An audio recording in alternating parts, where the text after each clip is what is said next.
Subscribe to our YouTube channel and press the bell icon to get the latest updates.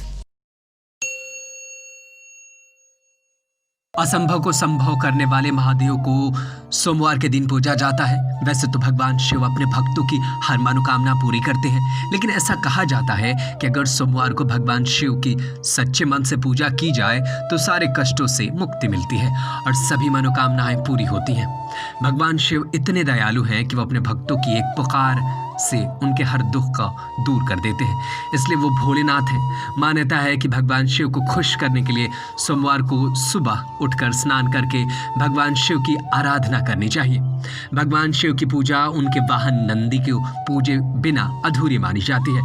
Shiv की मूर्ति के सामने उनके मंदिर के बाहर शिव के वाहन नंदी की मूर्ति स्थापित होती है। नंदी का महादेव का सबसे प्रिय गण माना जाता है। तो चलिए बताते हैं हम आपको कि कैसे हुए नंदी भगवान शिव के इतने प्रिय। पुराणों के अनुसार एक महान ऋषि शिलाद थे। वह ब्रह्मचारी थे, लेकिन उनको ये भय सताने लगा कि उनकी मृत्यु के पश्चात उनका पूरा वंश समाप्त हो जाएगा। संतान की कामना के साथ उन्होंने भगवान शिव को प्रसन्न करने की आराधना शुरू की। उनके कठोर तप से प्रसन्न होकर शिव ने उनको पुत्र रतन की आशीर्वाद दिया। अगले ही दिन खेतों में उन्हें एक खूबसूरत नवजात शिशु मिला। शिलाद ऋषि उस बच्चे को लेकर अपने आश्रम लौट आए और उसका लालन पालन करने लगे। कुछ साल बाद उनके आश्रम में 2 संतान। जाते समय उन्होंने उस शिलाद ऋषि को बताया कि नंदी अल्पायु है। ये जानकर नंदी ने भगवान शिव की आराधना शुरू की और वरदान में महादेव से उनका सानिध्य मांगा। इस पर भगवान शिव उनको बैल का चेहरा देकर उनको अपने गण और वाहन के रूप में स्वीकार कर लिया।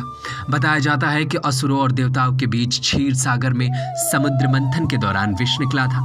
नंदी ने भी स्वाभाविक तौर पे उसे पिया था। इसके बाद से शिव उनको अपने सबसे बड़े भक्त का दर्जा दिया था। शिव और नंदी के बीच इस संबंध की वजह से ही शिव की मूर्ति के साथ नंदी की मूर्ति स्थापित की जाती है। ऐसा माना जाता है कि शिव को हमेशा ध्यान में लीन होते हैं, वो हमेशा समाधि में रहते हैं, इसलिए उन्हें भक्तों की आवाज उन तक नंदी ही पहुंचाते हैं।